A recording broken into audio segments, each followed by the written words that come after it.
Hello मेरे प्यारे दोस्तों, आपका हार्दिक स्वागत है हमारे यूट्यूब चैनल पर। आज हम लेके आ गए हैं 21 नवंबर 2024 के 10 बहुत ही महत्वपूर्ण क्वेश्चंस जो आपकी आने वाली एग्जाम्स के अंदर पूछे जाएंगे।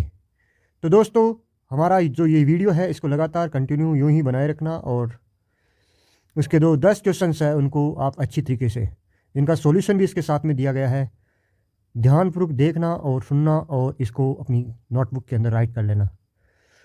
आपके भविष्य के लिए, आपके फ्यूचर के लिए सबसे महत्वपूर्ण क्वेश्चंस जो आपकी लाइफ को एक अच्छे टारगेट तक जो आपने सोच रखा है उस तक ले जाएंगे। साथ में आईएएस और आरएस मेंस से रिलेटेड भी ये क्वेश्चंस है जो उनको भी बहुत ज़्यादा फ़ायदा मेंस एग्ज़ाम के अंदर देंगे, क्योंकि उनका इसका सॉल्यूशन है बहुत अच्छी तरीके से दिया गया है। क्वेश्चन नंबर 1 की बात करें तो हाल ही में विशेष आर्थिक क्षेत्र की तर्ज पर विशेष शिक्षा क्षेत्र स्थापित किया या करने की घोषणा की गई है। किस राज्य के द्वारा ऐसा किया गया है? तो वो उत्तर प्रदेश राज्य के द्वारा किया गया है। विशेष आर्थिक क्षेत्र की तर्ज पर यानी special economic zone, special economic zones यानी सेज की तर्ज पर एक ऐसे सेज बनाए जा रहे हैं, स्पेशल इकोनॉमिक जोन बनाए जा रहे हैं। वो जोन बनाने की घोषणा किसने की है? उत्तर प्रदेश गवर्नमेंट के द्वारा की गई है। हम सॉल्यूशन देखिए। उत्तर प्रदेश सरकार ने हाल ही में उच्च शिक्षा को बढ़ावा देने के लिए जो 6 जिले हैं उन जिलों में विशेष शिक्षा जोन स्थापित करने की घोषणा की है। उत्तर प्रदेश की बात करें तो उत्तर प्रदेश का जो राजधानी है वो लखनऊ है, जिसे नवाबों की राजधानी के नाम से जाना जाता है। और यहाँ के जो मुख्यमंत्री है वो योगी आदित्यनाथ जी है। सर्वाधिक लोकसभा सीटों वाला, सर्वाधिक राज्यसभा सीटों वाला राज्य उत्तर प्रदेश है। इसके अलावा हम बात करते हैं क्वेश्चन नंबर 2 की। पहले दोस्तों क्वेश्चन नंबर 2 है, हाल ही में किस राज्य के धूड़मारस गांव को संयुक्त राष्ट्र पर्यटन संगठन यानी यूनाइटेड नेशन टूरिज्म ऑर्गेनाइजेशन ने सर्वश्रेष्ठ पर्यटन गांव का दर्जा दिया है? यानी सर्वश्रेष्ठ विलेज के रूप में जो भारत का ये गांव है उसको सेलेक्ट किया है। यानी जो धूड़मारस गांव है वो कौन से राज्य के अंदर स्थित है? तो वो है छत्तीसगढ़ राज्य के बस्तर जिले के अंदर स्थित है। छत्तीसगढ़ के सॉल्यूशन देखें तो छत्तीसगढ़ के बस्तर जिले में एक गांव धूड़मारस या धूड़मारस को संयुक्त राष्ट्र विश्व पर्यटन संगठन यानी United Nation World Tourism Organization द्वारा ग्रामीण विकास के लिए संयुक्त राष्ट्र पर्यटन कार्यक्रम यानी ग्रामीण विकास के लिए जो संयुक्त राष्ट्र पर्यटन कार्यक्रम है उसके तहत सर्वश्रेष्ठ पर्यटन गांव उन्नयन कार्यक्रम में भाग लेने के लिए चुना गया है। किसको? धूड़मारस या धूधमारस गांव, बस्तर जिला, राज्य छत्तीसगढ़। इसकी हम अवस्थिति या इसकी लोकेशन देखें या स्थिति देखें तो कांगेर घाटी राष्ट्रीय उद्यान में स्थित है ये गांव। धूधमारस घने जंगलों में कांगेर नदी के इस गांव के बीचों बीच कांगेर नदी निकलती है, जिससे इस गांव को बहुत ही अच्छा बना देती है और समृद्ध जैव विविधता से घिरा हुआ जो इसे एक प्रमुख पारिस्थितिकी पर्यटन स्थल बनाता है। केवीएनपी का नाम कांगेर नदी के ऊपर रखा गया है, यानी कांगेर घाटी या कांगेर वैली नेशनल जो पार्क है उसका नाम कांगेर नदी के ऊपर रखा गया है, जो इसके बीच से बहती है और इसे 1982 में राष्ट्रीय उद्यान घोषित किया गया था, कांगेर घाटी राष्ट्रीय उद्यान को। यह भी छत्तीसगढ़ में है। कांगेर घाटी जो नेशनल पार्क है उसमें 3 उल्लेखनीय गुफाएं हैं, कुटुम्बसर, कैलाश और दंडक, जो अपने स्टेलग्माइट यानी खनिज संरचनाएं जो गुफा के तल से निकलती है, गुफा का जो तल होता है वहाँ से निकलती है, यानी ऊपर से पानी टपकता है जो चूने का, उससे वो नीचे संरचनाएं बन जाती है। ऐसी तिक्की तिक्की संरचनाएं होती है, उसे स्टेलग्माइट कहते हैं। और जो स्टेलकटाइट है वो खनिज संरचनाएं जो गुफा की छत से लटकती है। जब पानी ऊपर से टपकता है तो धीरे धीरे ऊपर जमता रहता है, जैसे नीचे जमता है उसी प्रकार ऊपर भी जमता रहता है। तो ऐसे दांतों की आकार की संरचनाएं बन जाती है ऊपर और नीचे। तो जो ऊपर वाली संरचना है उसे स्टेलग्माइट और जो नीचे वाली वो स्टेलकटाइट्स के नाम से जाना जाता है। इस उद्यान में साल, सोगान, बांस की बहुत तादाद में पर्णपाती वन देखने को मिलते हैं। पर्णपाती यानी पत्ते झड़ने वाले, पतझड़ वन भी इनको कहा जाता है। आगे हम बात करें क्वेश्चन नंबर 3 की हम बात करें तो क्वेश्चन नंबर 3 में हाल ही में टाटा पावर, जो टाटा पावर है उसने किस देश की डुक्कू ग्रीन पावर के साथ 5000 मेगावाट की हरित ऊर्जा परियोजना के लिए समझौता किया है। तो डुक्कू ग्रीन पावर है वो भूटान की है, और भूटान के साथ ये समझौता या डुक्कू ग्रीन पावर के साथ 5000 मेगावाट की जो ग्रीन एनर्जी प्रोजेक्ट है उसके लिए एग्रीमेंट किया गया है। किसके द्वारा? टाटा पावर्स के द्वारा। टाटा पावर ने भूटान में 5000 मेगावाट स्वच्छ ऊर्जा विकसित करने के लिए डुक्कू ग्रीन के साथ एग्रीमेंट किया है। टाटा पावर कंपनी ने कहा है कि उसने भूटान में कम से कम 5000 मेगावाट स्वच्छ ऊर्जा उत्पादन क्षमता विकसित करने के लिए डुक्कू होल्डिंग एंड इन्वेस्टमेंट की सहायक कंपनी डुक्कू ग्रीन कॉरपोरेशन के साथ रणनीतिक साझेदारी की है। तो ये बहुत ही अच्छा क्वेश्चंस है, और टाटा पावर और डुक्कू ग्रीन पावर के जो बीच में जो एग्रीमेंट हुआ है, इससे हमारे जो भूटान और भारत के बीच में अच्छे जो संबंध है वो भी स्थापित होंगे। क्वेश्चन नंबर 4 की बात करें, हाल ही में इंदिरा गांधी शांति पुरस्कार यानी इंदिरा गांधी जो पीस प्राइज है वो 2023 में, जो 2023 का पुरस्कार है 2024 के अंदर मिला है, किससे सम्मानित किया गया है? यानी हाल ही में जो इंदिरा गांधी शांति पुरस्कार 2023 है वो 2024 के अंदर किसे मिला है? तो ये मिला है, एक तो मिला है डेनियल बैरनबोइन और दूसरा है अली अबू अवाद को मिला है। यानी ऑप्शन इसका होगा ए एंड बी दोनों। वर्ष 2023 के लिए इंदिरा गांधी शांति पुरस्कार जो मंगलवार को यानी 19 नवंबर 2024 को डेनियल बोरेनबोइन और अली अबू अवाद को प्रदान किया गया है। अर्जेंटीना में जन्मे बोरेनबोइन प्रसिद्ध पियानो वादक है जो दुनिया के कुछ सबसे प्रतिष्ठित ऑर्केस्ट्रा के साथ प्रदर्शन के लिए विख्यात है। क्वेश्चन नंबर 5 की हम बात करें तो हाल ही में भौतिक अनुसंधान प्रयोगशाला ने पृथ्वी से 5 गुना बड़े, और 5 गुना तो बड़ा है पृथ्वी से और 60 गुना भारी है ग्रह, जिसकी खोज की है एक प्रयोगशाला के द्वारा। किसके द्वारा?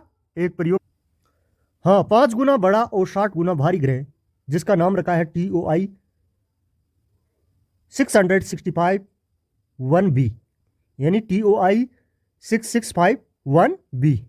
इसकी खोज यानी एक भौतिक अनुसंधान प्रयोगशाला ने की है, और ये प्रयोगशाला राजस्थान के जोधपुर में स्थित है। कहाँ स्थित है? जोधपुर में, राजस्थान में। तो इसका आंसर होगा राजस्थान। भारतीय वैज्ञानिकों ने अनंत ब्रह्मांड में पृथ्वी जैसा एक नया ग्रह खोज निकाला है। पृथ्वी का जैसा एक नया ग्रह खोज निकाला है।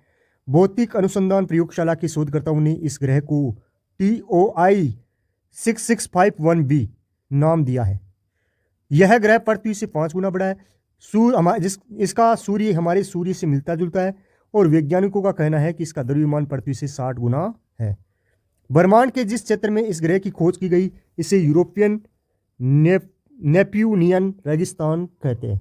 यानी जिस क्षेत्र के अंदर, जिस ब्रह्मांड के जिस क्षेत्र में इसकी खोज की गई है उस क्षेत्र को वैज्ञानिक नेप्यूनियन रेगिस्तान कहते हैं। आगे हम बात करें, इस क्षेत्र में ऐसे किसी भी ग्रह का मिलना क्या है? दुर्लभ है, क्योंकि इस क्षेत्र को जो वैज्ञानिक है वो रेगिस्तान, डेजर्ट के रूप में इसको यानी जानते हैं कि ये डेजर्ट एरिया इसमें नहीं मिलेगा, फिर भी इस एरिया के अंदर मिला है। और PRL वैज्ञानिकों द्वारा की गई चौथी खोज है, और इस ग्रह के अध्ययन से ग्रहों का निर्माण और उसके विकास के बारे में जानकारी मिलने की उम्मीद है। हाल ही में जल प्रदूषण का पता लगाने वाला उपकरण एरोट्रेक किसने विकसित किया है? उसको भी IIT जोधपुर ने विकसित किया है। ये भी राजस्थान के जो IIT जोधपुर है उसकी देन है। एरोट्रेक उपकरण है जो जल प्रदूषण का पता लगाएगा। सॉल्यूशन देखें तो IIT जोधपुर का नया कमाल, देश की नदियों को कपड़ा उद्योग के अपशिष्ट से बचाने के लिए भारतीय प्रौद्योगिकी संस्थान IIT जोधपुर ने नई तकनीकी डेवलप की है। IIT जोधपुर के शोधकर्ताओं ने 222 नैनोमीटर की पैरा बैंगनी विकिरण यानी UV का बल्ब, अल्ट्रावायलेट रे का बल्ब डेवलप किया है। यानी 222 नैनोमीटर की पैरा बैंगनी विकिरणों का एक बल्ब डेवलप किया है जो प्रदूषित पानी को इस बल्ब या लैंप के पास से गुजारने पर 222 नैनोमीटर की यूवी पानी में मौजूद एजो डाई को तोड़ देगा और इसको पानी को क्या कर देगा, साफ कर देगा। वर्तमान में बाजार में जो 254 नैनोमीटर की यूवी लैंप मौजूद है, आईआईटी जोधपुर की तकनीक बाजार में मौजूद तकनीक से 27 गुना अधिक पावरफुल है। और यह शोध विश्व की प्रमुख विज्ञान की जो पत्रिका है नेचर, लंदन के द्वारा, जिसको लंदन यानी ब्रिटेन की प्रसिद्ध साइंटिफिक जो पत्रिका है नेचर, उसमें प्रकाशित किया गया है। क्वेश्चन नंबर 7 की हम बात करें, हाल ही में क्षतिग्रस्त हुई सी लॉयन फर्स्ट दूरसंचार केबल, यानी एक दूरसंचार केबल है जो समुद्र के अंदर बिछाई गई है, सी लॉयन, समुद्री लॉयन के नाम से इसको जाना जाता है, जिसका संबंध किन देशों के बीच में है। जो सी लॉयन केबल है वो फिनलैंड एंड जर्मनी के बीच की केबल है। फिनलैंड और जर्मनी के मध्य बाल्टिक सागर से होकर गुजरती है, जिसको अभी यानी क्षतिग्रस्त कर दिया गया है या हो गई है, अभी इसका पता नहीं लगा है। बात करें हम 17 और फिर 18 नवंबर को बाल्टिक सागर में 2 जगह अंडर सी केबल को काटने की घटनाएं हुई है, काटने की घटनाएं हुई है। इन दोनों केबलों में से एक फिनलैंड और जर्मनी के बीच में है, जिसको सी लॉयन कहते हैं, और दूसरी है लिथुआनिया और स्वीडन के बीच में।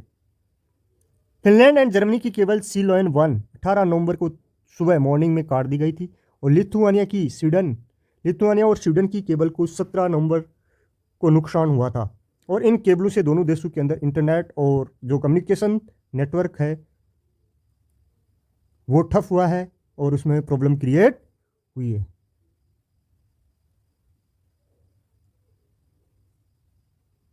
क्वेश्चन नंबर 8 की हम बात करें, हाल ही में भारतीय सेना ने बहुपक्षीय HADR अभ्यास संयुक्त विमोचन 2024 का आयोजन कहाँ किया है। HADR 12 है, एक ज्वाइंट एक्सरसाइज है 2024 की, उसका अभ्यास कहाँ हुआ है। तो इसका अभ्यास हुआ है गुजरात के अहमदाबाद के अंदर। सॉल्यूशन देखिए, भारतीय सेना ने 18 और 19 नवंबर को गुजरात के अहमदाबाद और पोरबंदर में आयोजित बहुपक्षीय वार्षिक संयुक्त मानवीय सहायता और आपदा राहत अभ्यास संयुक्त विमोचन 2024 का सफलतापूर्वक समापन किया गया है। थल सेना अध्यक्ष जनरल उपेंद्र त्रिवेदी ने इस महत्वपूर्ण कार्य में भाग लिया, जिसे भारत की आपदा प्रतिक्रिया तत्परता को प्रदर्शित किया। तो जो HADR यानी जो HADR संयुक्त अभ्यास है, यानी वार्षिक संयुक्त अभ्यास है जो मानवीय सहायता और आपदा जो डिजास्टर राहत अभ्यास है 2024 का, उसका विमोचन अहमदाबाद की पोरबंदर में हुआ है।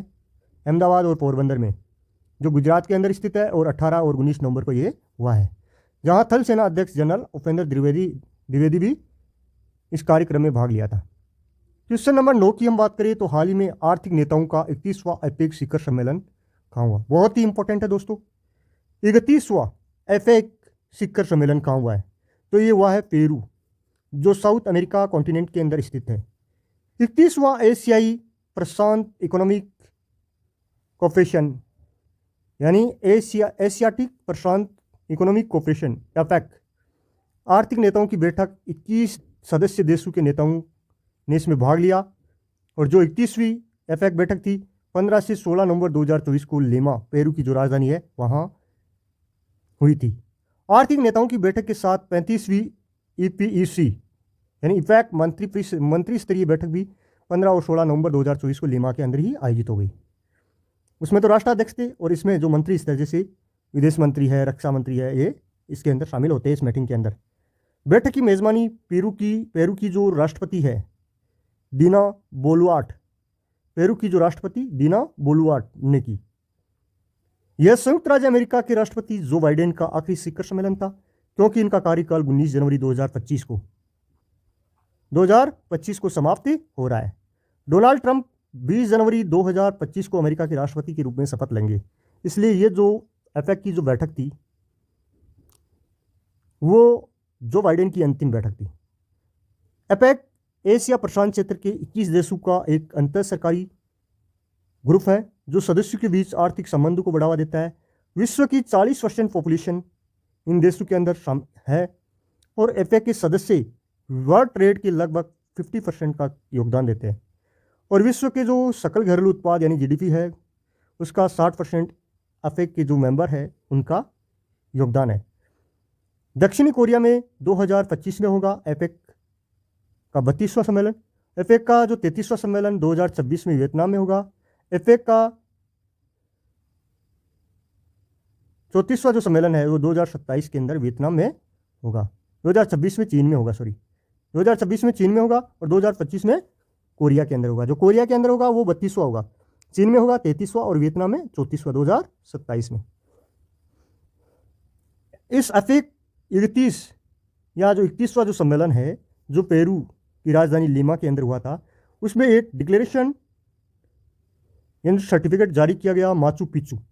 माचू पिच्चू घोषणा पत्र किससे रिलेटेड है यह भी आपको पूछा जा सकता है। तो ये एपेक 31 कॉन्फ्रेंस है उससे रिलेटेड है और ये कहाँ से जारी हुआ है, ये जो पेरू की राजधानी है लीमा वहाँ से जारी हुआ है। इसका सॉल्यूशन देखें, लीमा में आयोजित 2024 की एपेक आर्थिक नेताओं की बैठक, इकोनॉमिक जो नेता है उनकी बैठक सशक्तिकरण शामिल करना और बढ़ाना विषय के तहत आयोजित की गई।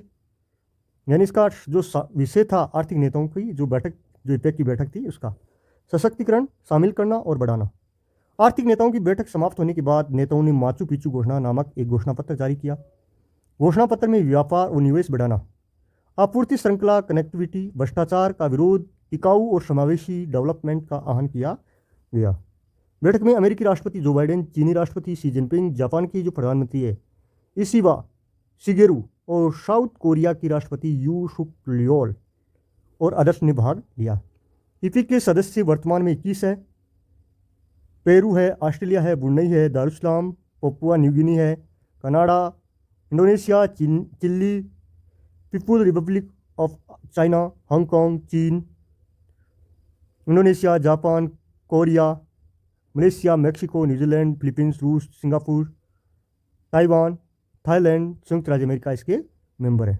भारत इसका सदस्य नहीं और इसका हेडक्वार्टर है सिंगापुर के अंदर। आगे हम बात करते हैं क्वेश्चन नंबर 10 की। हाल ही में कॉर्पोरेट सामाजिक उत्तरदायित्व श्रेणी में किसे लंदन में ग्रीन वर्ल्ड अवार्ड 2024 से सम्मानित किया गया। यानी कॉर्पोरेट सोशल रेस्पॉन्सिबिलिटीज की श्रेणी के अंदर लंदन में ग्रीन वर्ल्ड अवार्ड 2024 कोल इंडिया लिमिटेड को दिया गया, जो कोयला मंत्रालय के अंतर्गत आता है। कोयला मंत्रालय के अंतर्गत आने वाली कोल इंडिया लिमिटेड को कॉर्पोरेट सामाजिक उत्तरदायित्व है यानी कॉर्पोरेट सोशल रेस्पॉन्सिबिलिटीज श्रेणी में प्रतिष्ठित ग्रीन वर्ल्ड एनवायरनमेंट अवार्ड 2024 से सम्मानित किया गया है। यह पुरस्कार स्टेम सेल ट्रांसप्लांट के माध्यम से थैलेसीमिया के उपचार क्षेत्र में कोल इंडिया लिमिटेड के अभूतपूर्व कार्य को मान्यता देता है, जिससे स्टेम सेल ट्रांसप्लांट से 600 से अधिक रोगियों को लाभ हुआ है और पर्यावरणीय स्थिरता के प्रति अपनी प्रतिबद्धता के लिए कोल इंडिया लिमिटेड को ग्रीन वर्ल्ड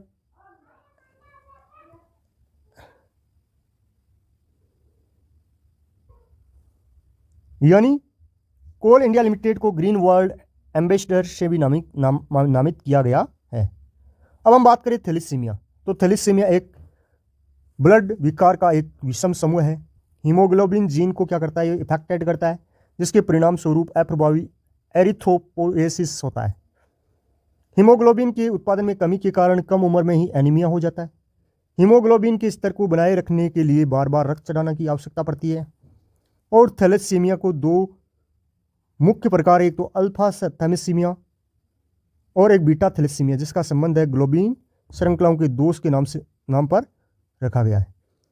तो जो थैलेसीमिया है उसको रोकने के लिए स्टेम सेल ट्रांसप्लांट के माध्यम से उपचार करने की जो टेक्नोलॉजी है और उसकी अभूतपूर्व कार्य है जो कोल इंडिया लिमिटेड ने किया है, उसके लिए ये अवार्ड मिला है। कौन सा अवार्ड मिला है? Green world environment award 2024।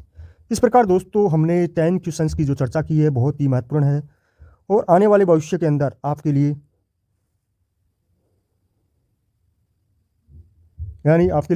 एक अच्छा रेस्पॉन्स लेके आएंगे। जय हिंद, जय भारत, मेरे प्रिय साथियों।